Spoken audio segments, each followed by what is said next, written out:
Hey, hi, how are you? My name is Salt. Welcome back to some Magic the Gathering Arena, and today we're playing Omnath, Locus of Creation. I'm gonna hit you with a big old fair warning before this gameplay starts. Omnath is in Hell Queue. Omnath will be playing against the best other commanders in historic Brawl, with very few exceptions. You will be seeing Uro, you will be seeing Kinnan, you will be seeing Joda, you will be seeing Essica, you'll be seeing any number of other commanders that are really fast, really powerful, and you need to be aware of that and aware of the matchups. That's why the deck list might look a little weird. It's why we actually run Stern Scolding, being able to hit a Kinnan, for example, or a Magda, for example, on turn 1 will be incredibly useful. It technically gives us 2 ways to hard counter a cheap commander out of the command zone without thinking about it. That's why we run it. Outside of that, though, it's a pretty little Timmy deck. I'm not gonna lie. It's kind of a go wide, slam landfall over and over and over again. Get really, really big, swing with an Elish Norn Grand Cenobite on board, and just crush your opponent with a mountain of damage. We also run some really cool synergies with elementals, using stuff like Nissa Resurgent Animist and Risen Reef. Don't really have that many elementals in the deck as a whole. Our most important ones are Titan of Industry and then Omnath. However, in general, that does work out. We do run stuff like Felidar Retreat to help synergize with our landfall triggers, and Elish Norn Mother of Machines to make sure that we can synergize with them as well as possible. You can potentially deck yourself really quickly in this deck, so I would play it carefully if you're just like, aha, look at me combo off and play a million things. If you have Tatyova out and Elish Norn out at the same time, be very, very careful. Tatyova, Elish Norn, and Risen Reef all simultaneously popping off can cause problems. It's actually one of the reasons why I chose not to run Zyndakar's Royal. Context, let's... Is that how you spell Zendikar? I think that's how you spell Zendikar. Yeah, that's one of the reasons I chose not to run Zyndakar's Royal in this deck, because I would accidentally deck myself, and it's also another 5 mana spell, of which we are already running quite a few in this deck. In case you can't tell, Arena's been having some problems lately, but it's fine. It'll pull through, I think.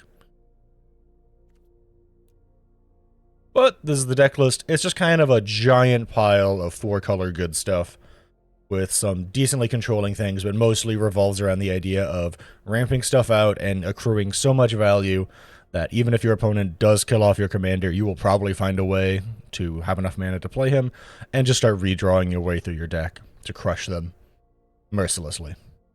Yeah, let's hop right into the gameplay. We're going first, Avacyn's Pilgrim, with Aragorn the Uniter. Kind of digging it. Because Elish Norn will double the triggers. We just have to be very careful with what lands we're getting. I think if I go this, Avacyn's, and then the Guild Gate? I can't play Aragorn on curve yet, though, is the problem. That is a big problem, not being able to play Aragorn on curve. That's white and green. We still need blue and red. Those are the 2 big ones. I wish that this was a different color combo of Guild Gates so I can make an easier decision here. I wonder if my opponent is just going to try and slam Finn ASAP, so I just need to be kind of careful about what I'm doing. Risen Reef. Ooh. Nice. Finn? Yeah, Finn. I think we might just chump block with Risen Reef. There's our red mana, now we just need white. This gets a plains, right? Yeah, plains.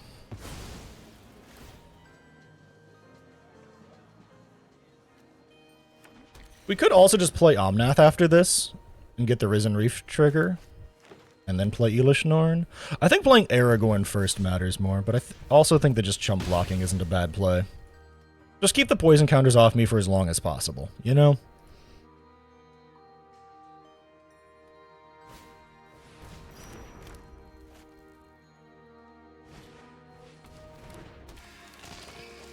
Okay. So they're just Death Touch Tribal. Got it.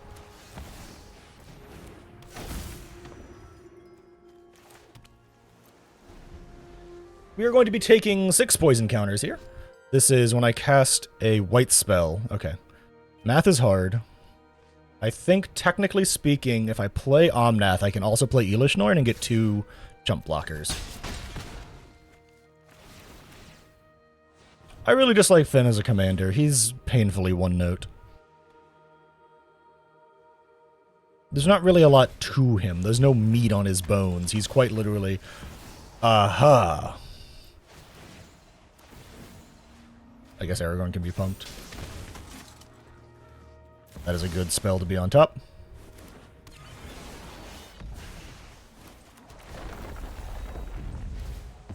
And we can get an Elish Norn out of this, which gives us another little 1-1.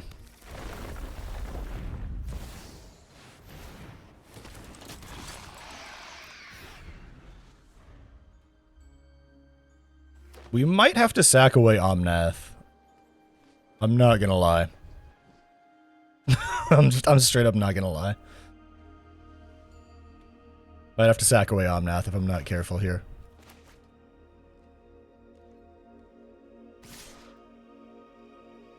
Yeah? You gonna swing with a Seraph? I'm okay with trading for that. Yeah, man. I think sacking away the Omnath is totally fine here. It takes care of their biggest threat, and we get to replay Omnath and get a pile of Aragorn triggers again. And a pile of Elish Norn triggers as well. This is one of those weird, I think this is a good choice plays that I am very on the fence about. If both Elish Norn and Aragorn survive because my opponent doesn't have any fight spells, I'm good. Hexproof, kind of annoying, but not the end of the world. I think we're good. Oh, are you an on-cast trigger? Oh, it's an on-cast trigger. That's frustrating. Alright. It's... Wow, that's awful. Yeah, we do get double triggers off Elish Norn, though, so we'll get so many triggers here.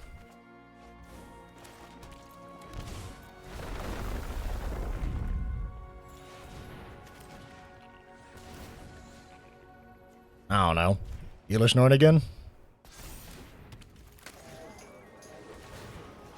Do I make it so I have to block Elish Norn? I don't think so. I don't think it's a good play. I think we just hang back now. I think we have stabilized. I think these two can be wonderful little jump blockers for me. I think between Growth Spiral and Aragorn, I should be fine. Because casting the blue spell I scry to, meaning that I can dump away stuff I don't need before drawing with Growth Spiral and maybe hunt down more ways to gain little critters. Nissa Vital Force. My opponent actually has a deck going. Holy cow. I'm saying this because I've played a lot of Finn the Fangbearers with this deck in my testing and stuff. And I want to say like 70% of the time it's just Finn and everything is like a little 1-1 with Death Touch.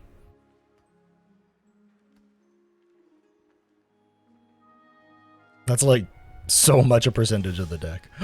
Green Sun's Twilight. Alright, hang on. How much mana do we have?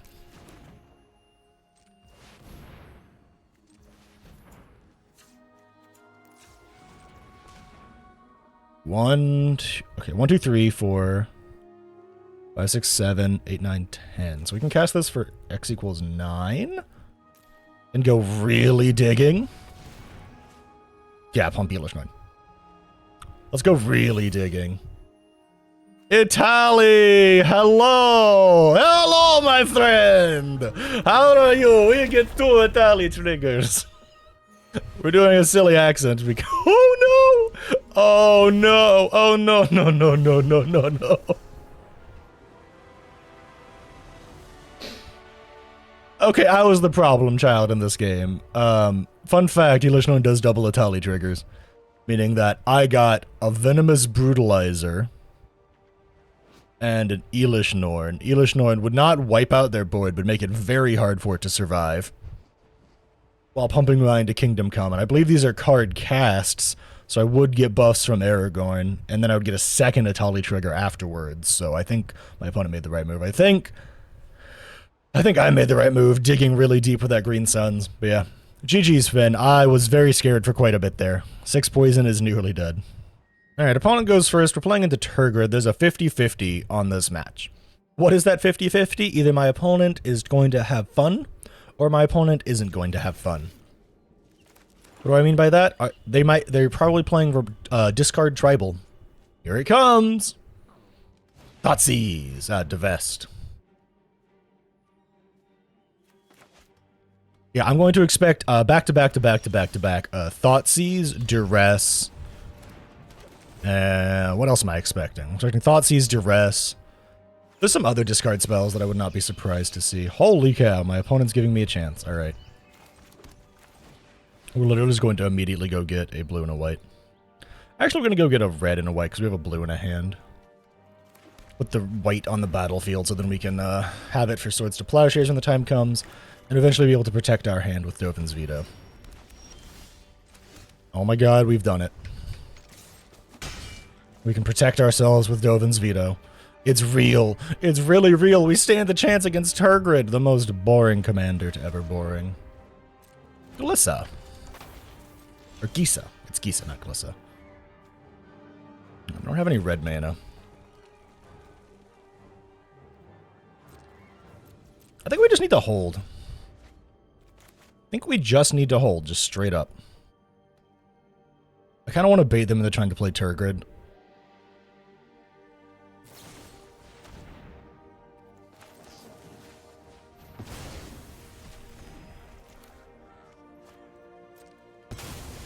I have no problems losing that creature. Tapped land. We still have 2 counter spells in hand. We're standing a chance. I'm assuming my opponent is probably going to... Hi, Elishnorn. I kind of like both these cards, I'm not going to lie.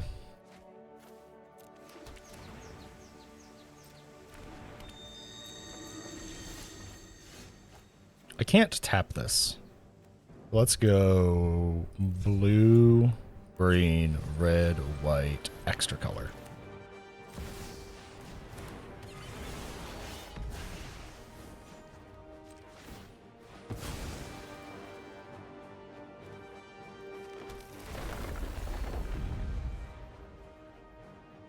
I wanted the life. Turgrid's Lantern. That really doesn't make that much sense, opponent. I'm not going to lie. If I'm gaining 3 life a turn from, like,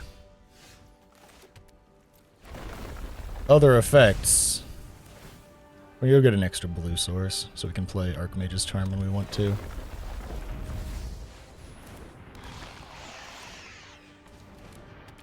And now we have Elishnorn, and we have Dovin's Veto and Tail's End backup at the moment. Both simultaneously, which is really good backup. Tail's End for triggers, Dovin's Veto for just spells in general. Like that. Lovely.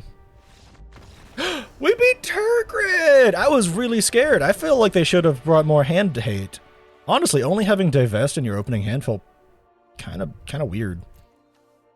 Also, I don't know why they took Elishnorn over the Llanowar Elves. I feel like the Llanowar Elves would have slowed me down a lot more. But hey, what do I know? I'm but a simple Omnath go Burr player. GG's. We're going first into Shieldred with the most unkeepable hand of unkeepable hands. This is barely keepable. This is a lot of hopes, dreams, and prayers. Yeah, with Nissa and a Terramorphic Expanse, we might stand a chance.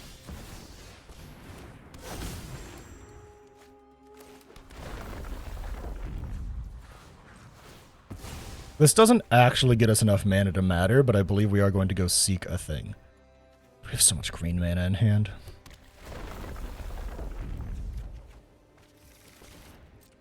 Ooh, Oracle. Holy cow. I'm assuming my opponent is just going to slam Shieldred here. Honestly, if I were them, I might just kill Nissa first. Nissa's a very scary creature. I mean, they don't know that I'm holding an Elishnorn in hand, but Nissa is a very scary creature.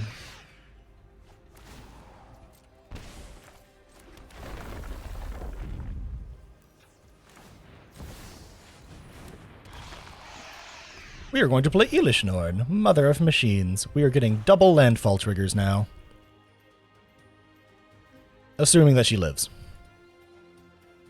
This could go very badly very quickly. If Elishnorn lives, I'm probably going to win the game. Or at least be able to grind enough value quickly enough. But I don't need to mind what's happening around me. No! They had the murder! Oh, that sucks so bad. Why would you not play Blood Artist first and drain me for more?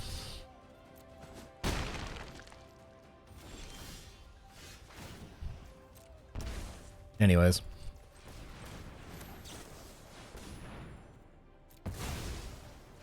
Let's go get a blue and a red, I guess. They all come in untapped. High Titan.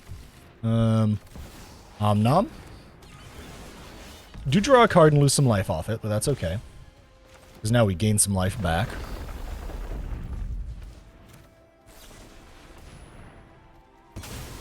Go sack a green and go get 3 greens, I guess. That is a lot of triggers. Green, green, green. Play Titan of Industry. We will destroy a thing and protect the Titan itself.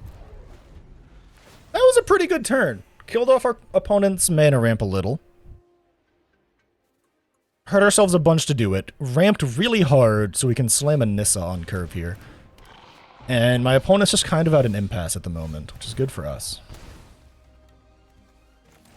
Let's play our Oracle.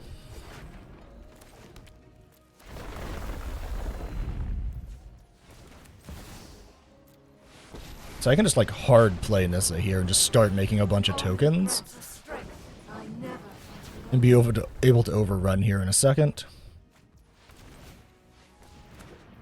Hi, Atali. How are you, big boy?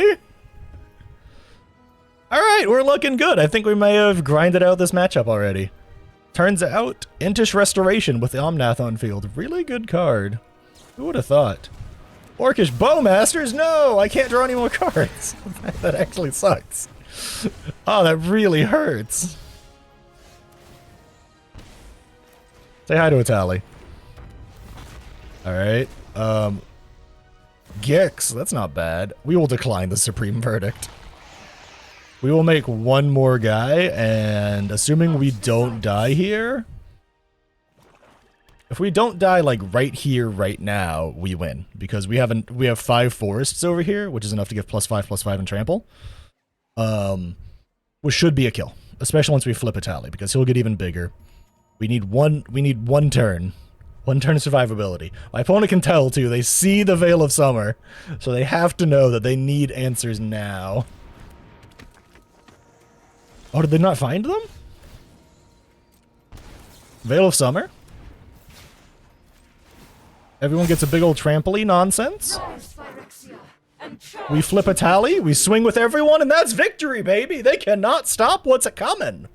They need to block with at least 7 points of toughness on Atali alone, because that is poison lethal, because we flipped it. When Atali Primal Sickness deals combat damage, they get that many poison counters. That is 16 poison counters. Yeah. Oh, that was very, very lucky. I had fun. That is a very tough matchup if your opponent... Honestly, if my opponent was a little bit faster with their game plan, I think they would have gotten me. I think that they, like, flubbed some lands, and Shieldred dropped a little too slow, and I was just allowed to do my thing, getting Harrow and Intish Restoration rolling. Whew. Well, I gave my opponent a bad time. GG's, Shieldred. We're going first into Rafine. This feels a little too slow for Rafine. This doesn't feel much better, but at least feels keepable. So we at least have a 2-3-4 game plan.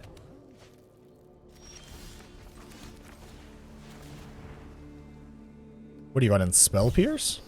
Oh, consider. I mean, I guess that makes sense. Kind of. It's always so hard to tell what Rafine players are thinking and doing. Because they can go lots of different ways with their game plans. I hope we draw a land. Because we really, really, really need to be able to... why would you not just play Rafine and then do that with the trigger on the stack? I guess they're just a spicy boy. I really think we should just slam Key to the Archives here and then just kind of pray for a board wipe.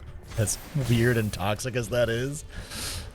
We didn't draw anything anyways. Come on, Day of Judgment.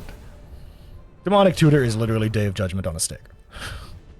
We have enough to go get our Supreme Verdict. Kind of hope our opponent plays out some stuff here. Oh, lovely. This is when it dies. They don't have anything in the graveyard, though. They might be able to do it all simultaneously, though? I don't actually know how that works. If we draw a land, we go get Farewell instead. That we did.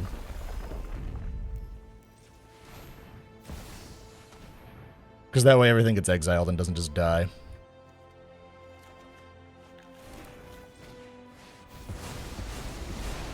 Which is important when they have on-death triggers. Also gives us a 3/3. Alright, depending on what we draw determines what we do on this upcoming turn. If we draw a land, Tatiova, you're up. If we don't, Oracle of Moldiah is out and about. Teferi Temporal Pilgrim, not really a big deal. Heard you needed a hero. So here I am. I've got eyes everywhere.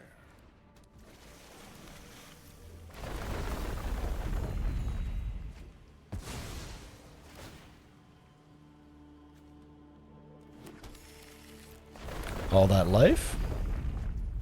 Flip this, swing it to Teferi. If they don't block, it dies. If they do block, they lose their 2/2. They let their Teferi die? I know everything about chronomancy. Alright, well, we're gonna steal this guy with Archmage's Charm. They don't know that, but I know that, and that's what's important.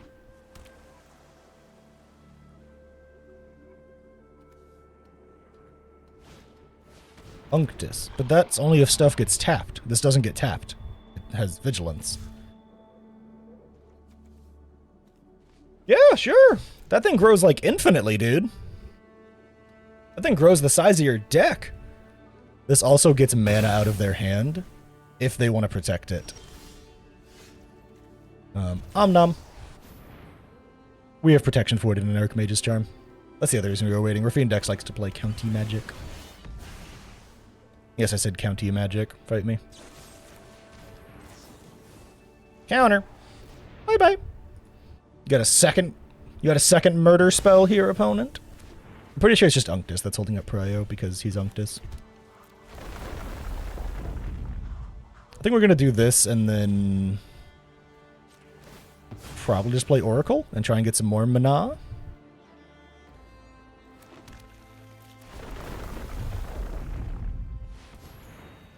Let's just play Oracle. We can kick Skyclave Relic soon.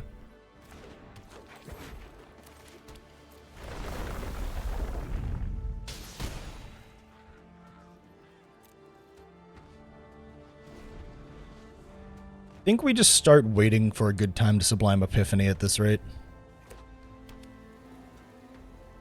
My opponent is kind of out of cards.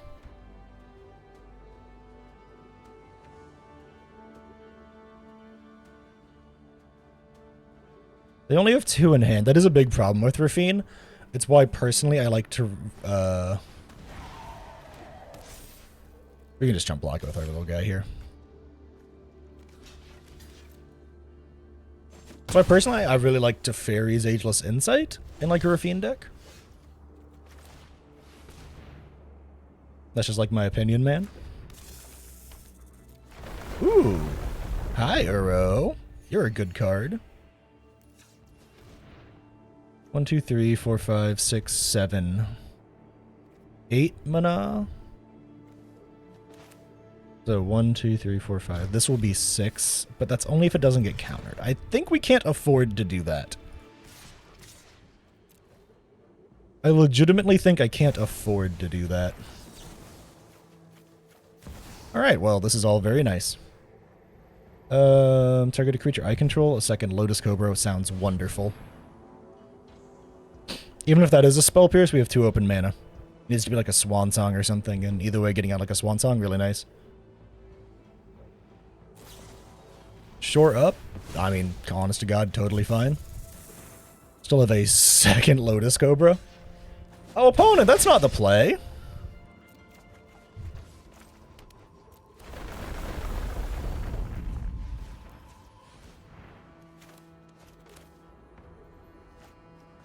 go ahead and upgrade that so we can play even more lands. Yeah, that's really not the play, because replaying Omnath means I get to draw cards, and my hand's pretty empty here. And you know what's good with an empty hand? Drawing cards. They play Rafine, okay. They're probably going to swing with Unctus. This is the problem that a lot of decks have into Omnath, is that, Omnath has massive card advantage, massive mana advantage, and also just does good things. Should I attack on Numa? I could jump block with one of the Lotus Carpus, but I don't really want to. They do get to draw a card off it. Not the end of the world. One card does not make or break things. Swan Song in the back pocket really helps with that.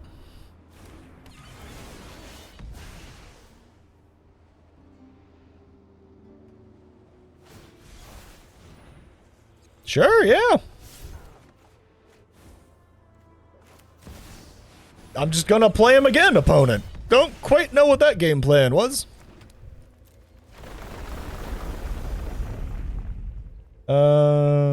Blue, green.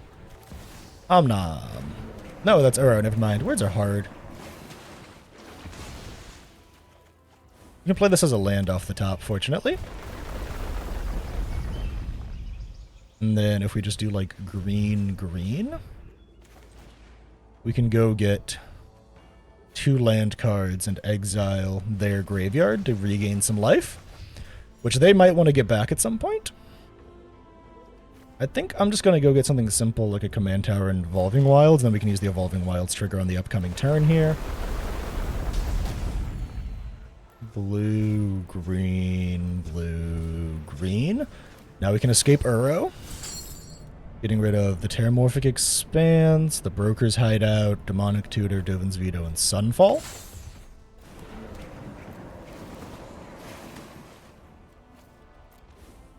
I can enter tapped, I don't care.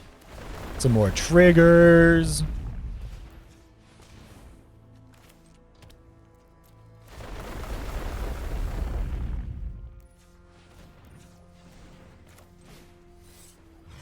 With all that floating mana, we can play the Skyclave Relic and hold up Counterspell mana. That was a lovely turn. I'm very happy about that turn. I don't think my opponent is. They just lost their entire graveyard to exile. Which did include a Hidetsugu and Kairi down there, which I'm sure they wanted to get back.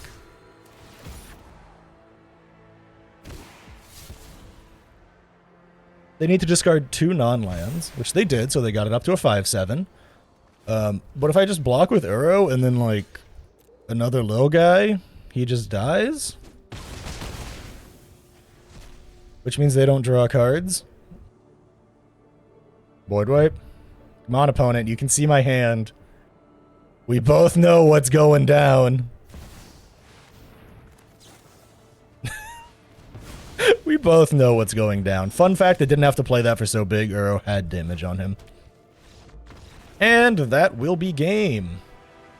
That is the downside of playing Oracle of Moldiah. It does, like, reveal your entire hand, because your opponent basically knows what you're drawing off the top.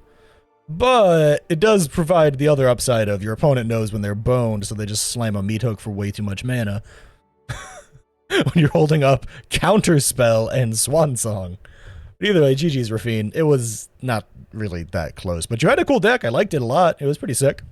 Opponent's playing Kaito Suzuki. Not exactly the norm. We have a Lotus Cobra. I'm digging this hand. Tap Simic Guildgate, so we can play Lotus Cobra on 2. And then I think technically... No, we'll be 1 off. Never mind. No fun allowed. Unless they want to take the Key to the Archive. Honest to God, the Key to the Archive was just kind of a bonus. The other cards in this hand were absolutely why I kept it. Damn. Alright, another tapped gate, which we will play. We could have played something into Growth Spiral now that I think about it. That's hindsight 2020. If I'd played the blue source, I could have Growth Spiraled, but I did want to get that out of the way. Opponent, buddy, you're not subtle. Thank you. Alright, we will go get a red and I think just like another green. We run lots of multi-greens in this deck, and we didn't have a red source yet. My opponent's probably just going to slam their Kaito here. Unless they're smart. Honestly, if I were them, I would just not slam Kaito here. I'd hold up the counter spell for the Key to the Archives, which I'm pretty sure is what they foretold, but they don't have blue mana, so I don't know.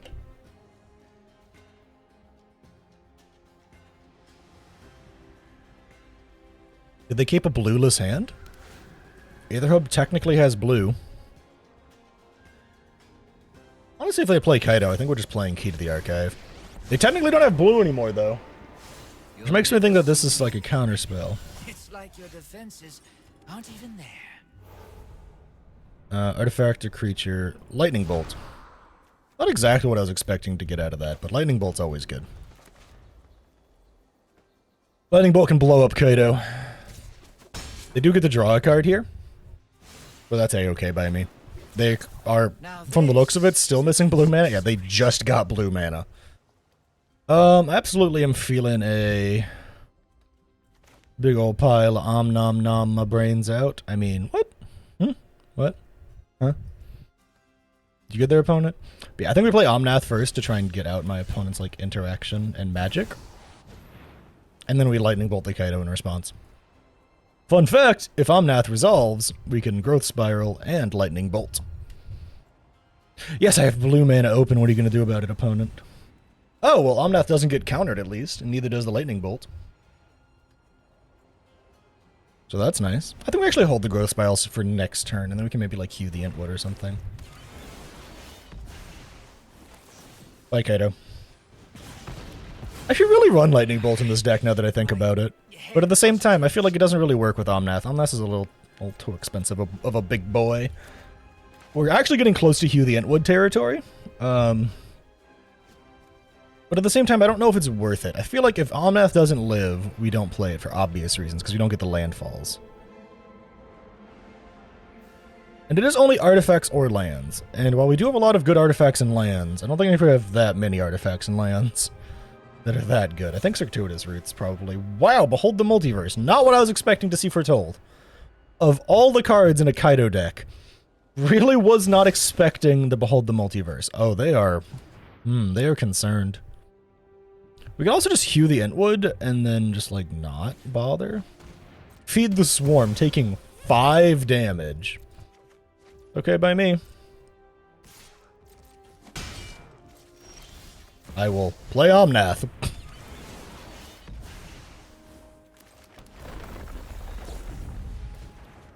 Draw a card, put a Guildgate on board. We're actually gonna play Harrow. Make sure we get a blue and white source to bluff. Okay, it's not truly a bluff, but it's only a wash away. It's not like Dovin's Veto. It's a bit of a bluff. Just un poquito blufferino.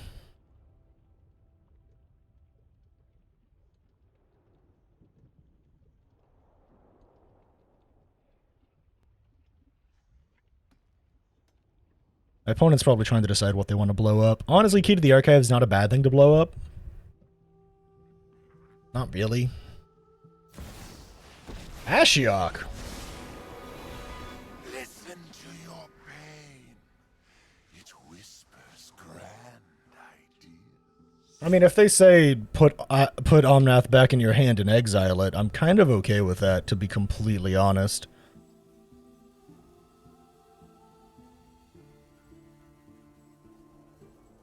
If I were them, I'd make a little blocker, so that way Omnath has problems. Alright, we have multiple options here. I think first and foremost, we probably Circuitous Root. Go get some extra mana, and then maybe Hue the Entwood. I don't think there's too many artifacts we want to find, though. We don't run any, like, crazy Panharmonicons in the deck. That's one of the reasons why I'm always on the fence about Hue the Entwood. We good, opponent? We got there? Okay. I lied.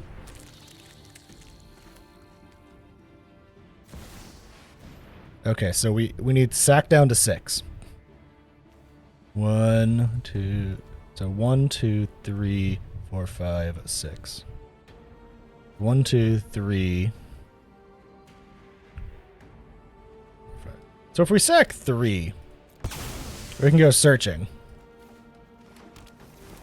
Which gives me bunches and bunches of triggers. Which allows me to go Circuitous Route and get bunches and bunches of triggers.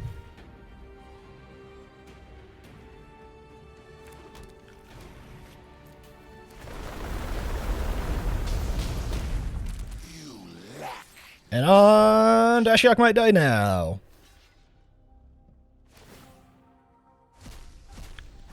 Little sad about the Archmage's Charm, not quite so sad about Nissa. Archmage's Charm is the bigger annoyance here than the Nissa. Nissa's really good and provides me a win con eventually. I'm very surprised to see a Censor. I guess because they're playing such a low-to-the-ground commander, they want to be able to protect him the turn after he comes out. This is, like, literally just straight-up lethal on board, though. They can't even minus the Ashiok. So they can't really get rid of stuff. And my opponent scoops it up! All I had in hand was a single wash away, but I guess the Scute Swarms popping off like that was more than enough. That's one of those times when Hugh the Entwood is amazing, because of just... It got me the Scute Swarm triggers, got me enough mana to play Circuitous Root for free, and then hold up wash away at the end of it all. I really want to know what the rest of my opponent's deck was. I've thought about building a deck around like Kaido or someone like that before, but I'm not quite sure what they're doing. This just looks to be kind of like Dimir good stuff, but hey, sometimes that's all you need. GG's. We are going first, playing Marwyn the Nurturer, a Elf Ball deck that we're very lucky to have Tail's End for. Aragorn, you're here, man. Elish Norn and Aragorn are not going to see play for a hot minute here. It's really going to be all about Nissa. We have two options here. It's either play this as a tapped land because we assume we won't get more lands, or play it as a creature because we think we will get more lands, and I think it's played as a tapped land. I will mute you, opponent. I apologize.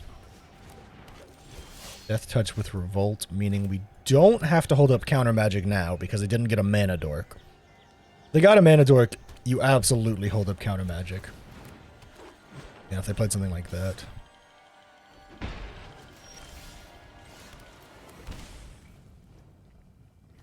It's play an additional land, right? So yeah.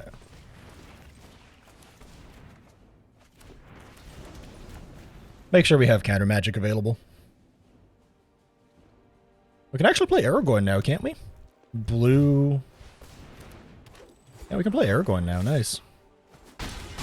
Actually, fun fact. We can just play Elish Norn, and this shuts off any and all into the battlefield effects that they have. So, like, Marwyn will never grow. Whenever another elf enters the battlefield, Elish Norn shuts that off. I literally don't have to care about their into the battlefield effects. I do have to worry about Beast Whisperer casting spells. That is a problem, child, of a thing. We do get to draw 2 cards off this, meaning we will get it probably a land. Okay, cool. We got the double landfall trigger. And then we have the tons of land. Weirdly enough, I think we only get this trigger off the Cabaretti Courtyard once. We'll go get a basic red source. Just as a backup. Play the Celestis. Honestly, just going to play the Brainstorm. Put those on top like that. Hold.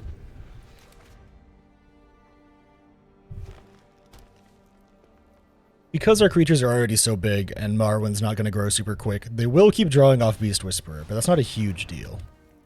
That is enters the battlefield. I apologize, opponent. That is only one piece of card draw because of Elish Norn being Elish Norn. So they do get Beast Whisperer, so we do kind of want to find a way to bounce the Beast Whisperer eventually, but not exactly concerned about. Green. Green. Green. Do we play Nissa? Nissa draws a card, but we don't... We just kind of want to vibe, honestly. Also, I'm absolutely okay with depopulating my opponent here if they start getting too big in a second. I think this is the epitome of too big. I think this is like... Nope, that's legendary. No, sir! You are not allowed a Paradox Engine. Be gone. Bad opponent. Boop snoot. Yeah, I think we depopulate after this. I think it's for the best. I think that they have grown far too wide. We do lose Elish Norn for that. That's such a rough decision to make. You know what I think we do? I think we hold off. And I think we just use Sublime Epiphany to bounce Elish Norn back to my hand after countering something important.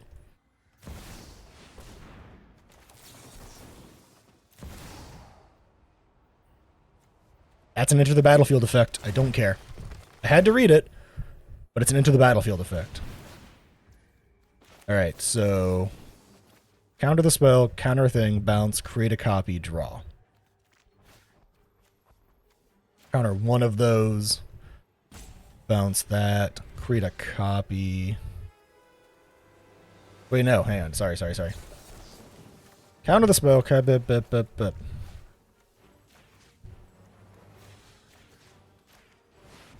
and I believe because they all go off simultaneously, Elish Norn doesn't die? We'll find out.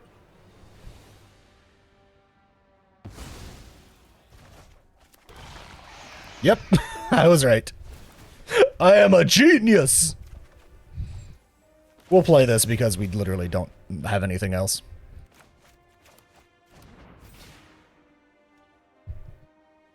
So we prevent the ETB effects with this Elish Norn still being on the battlefield.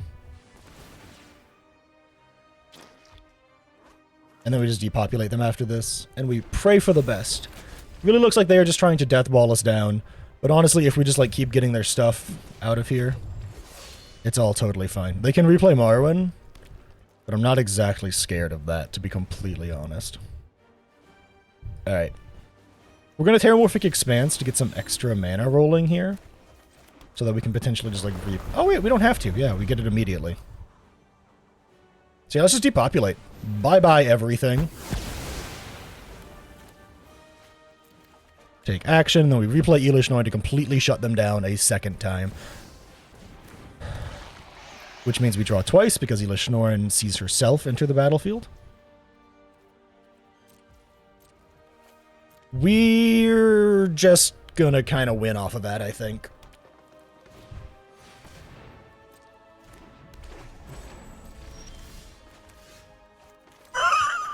Oh no! Oh god, no! Oh, this is... oh, lordy me. Okay,